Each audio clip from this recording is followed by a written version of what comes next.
আসসালামু আলাইকুম রহমতুল্লাহ। প্রিয় ভাই বোন, আশা করি আল্লাহ তাআলার অশেষ রহমতে আপনারা সকলেই ভালো আছেন। আজকে বান কাটার একটা আমল নিয়ে আলোচনা করব। যাদের উপর মরণ বান প্রয়োগ করা হয়, এই মরণ বানটা আপনারা কিভাবে কাটবেন। মরণ বানটা বিভিন্ন মেয়াদিভাবে প্রয়োগ করা হয়। কোনো বান আছে 24 ঘন্টা মেয়াদি প্রয়োগ করা হয়, কোনোটা 48 ঘন্টা এবং কোনোটা 72 ঘন্টা। এই বানটা কেন প্রয়োগ করা হয়? বানটা প্রয়োগ করা হয় এই জন্যই, যদি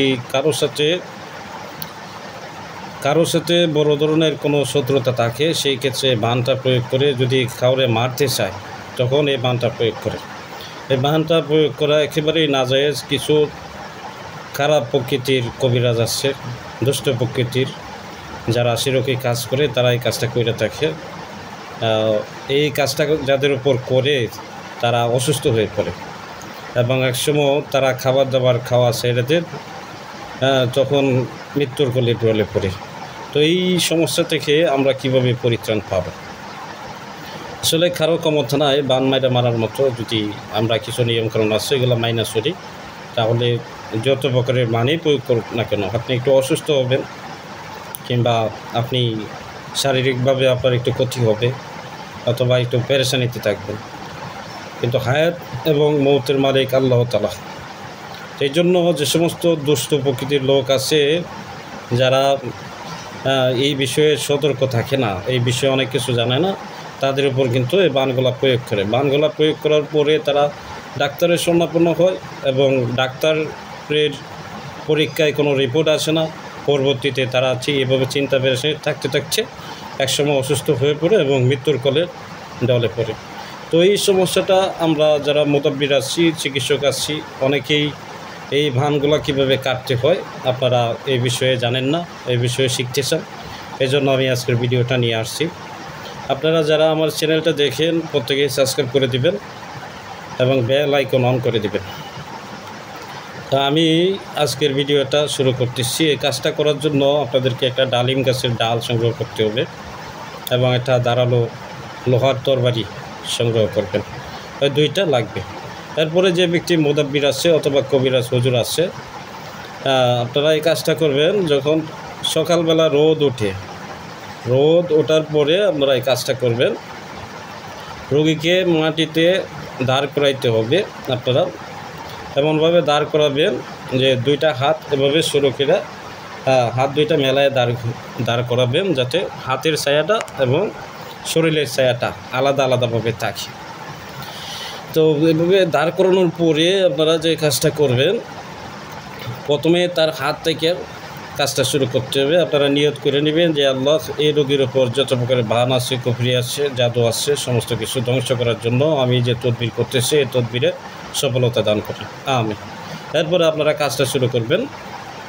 আপনার যে ডালিমের ডালটা আছে, ওই ডালটাতে আপনারা 3 বার সূরা কদর পড়ে ফু দিবেন।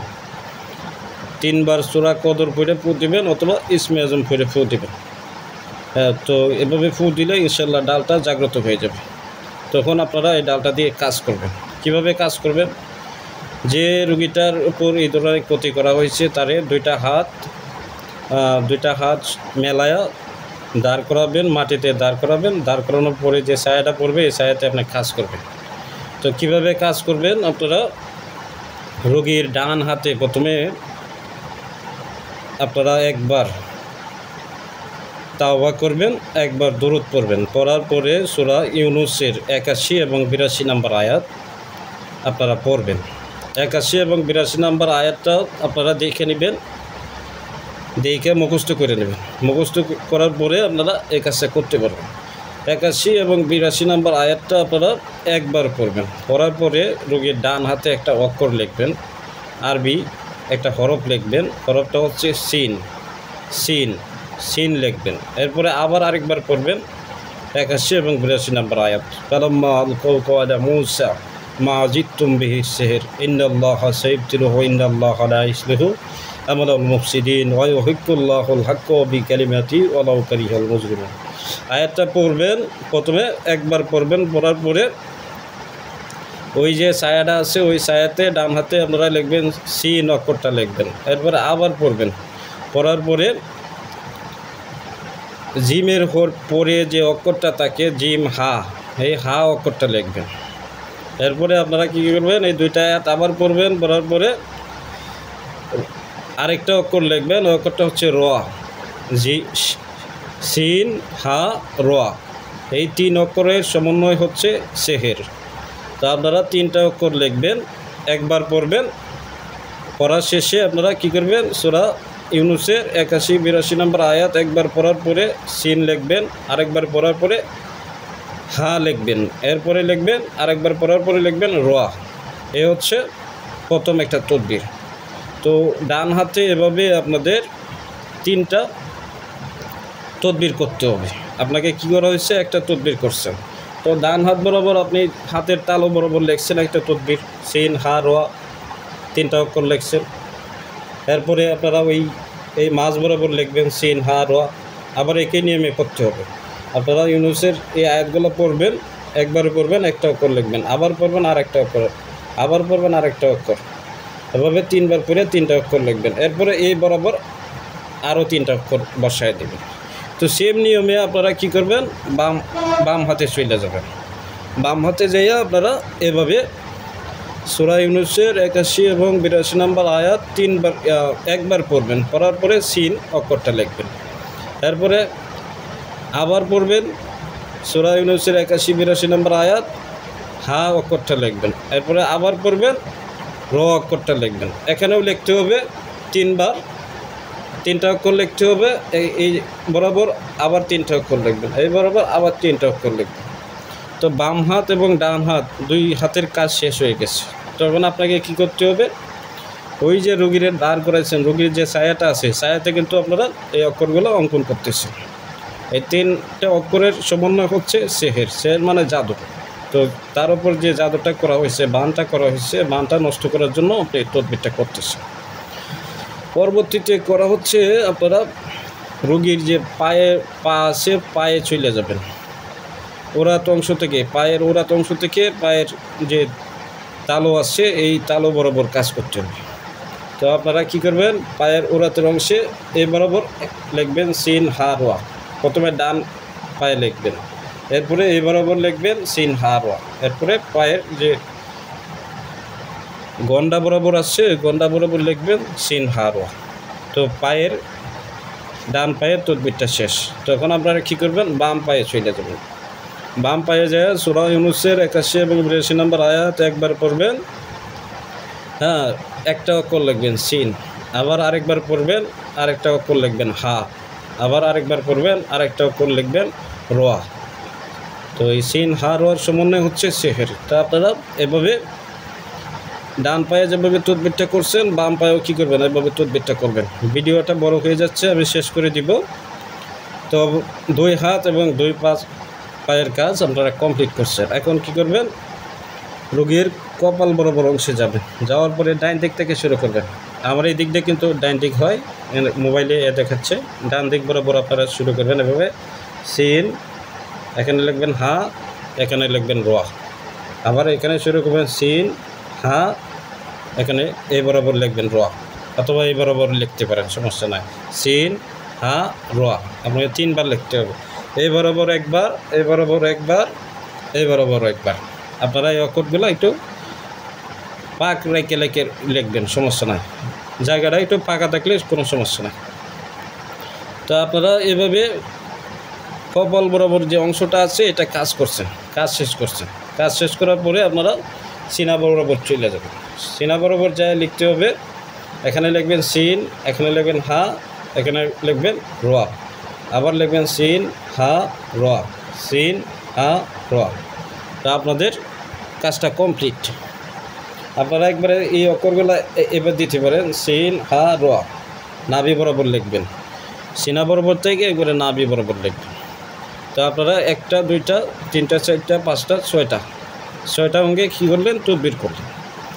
তদবির শেষে আপনারা যে কাজটা করবেন, এখানে যে অক্ষরগুলো আপনারা অঙ্কন করছেন, আরবি হরফগুলো অঙ্কন করছেন, হরফগুলোর মাধ্যমে কী করছেন, সেহের কোন জায়গায় করা আছে সেই জায়গাগুলো কী করছেন, শনাক্ত করছেন।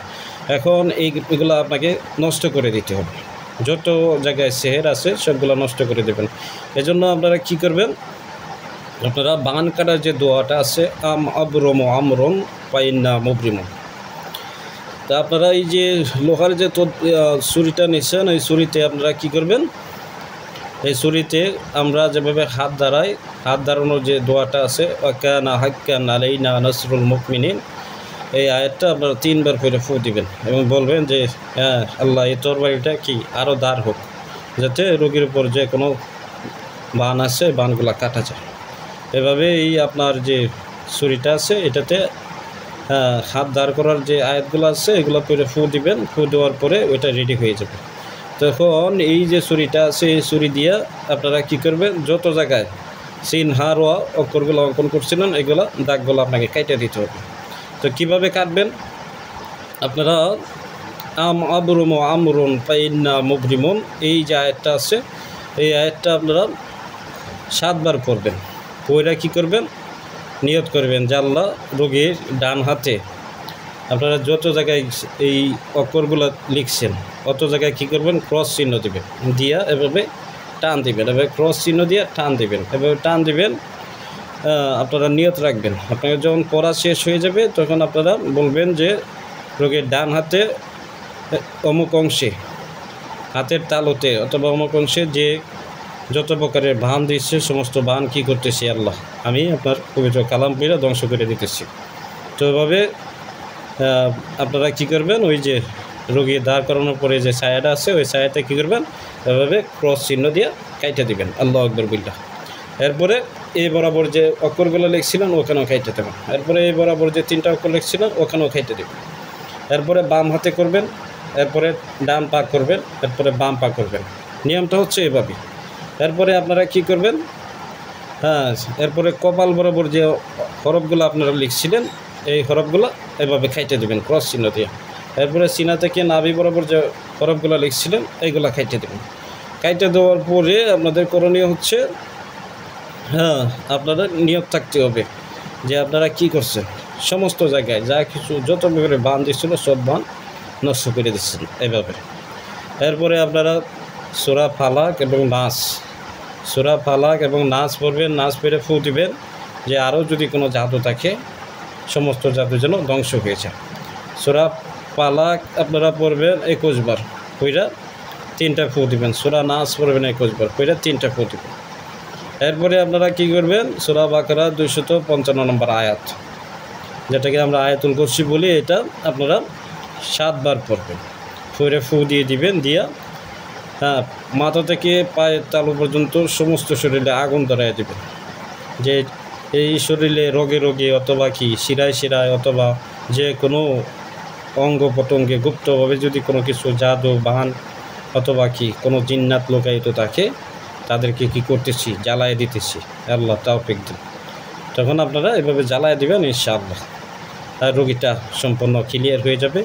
পরবর্তীতে আপনারা রোকাইয়া করার যে আয়াতগুলো আছে এই আয়াতগুলো পড়া রোগীটার পানি পড়া দিয়ে দিবেন এবং কিছু আমল দিয়ে দিবেন যে আমলগুলোর মাধ্যমে সে জার ফুক করবে। আর কিছু আমল দিয়ে দিবেন যে আমলগুলো করলে কি তার উপর কোনো বান জাদু সেহের কোনো চালান দিন আসতে পারবে না, যদিও আসে এগুলো উল্টা নিক্ষেপ হয়ে যাবে, যে করবে তার দিকে উল্টা ঘুরে চলে যাবে। তো এইভাবে আপনারা খুব সহজে যে কোনো বান আপনারা খাটতে পারবেন, এটা মরণ বানেই হোক, নারী কাটা বানেই হোক, অগ্নি বানেই হোক, জবানবন্দির বানেই হোক, সিনাই বানেই হোক, সব বান আপনারা এভাবে কাটতে পারবেন।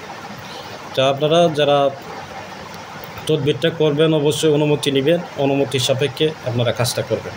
তো বিদায় নিচ্ছি, আসসালামু আলাইকুম ওয়া রাহমাতুল্লাহ।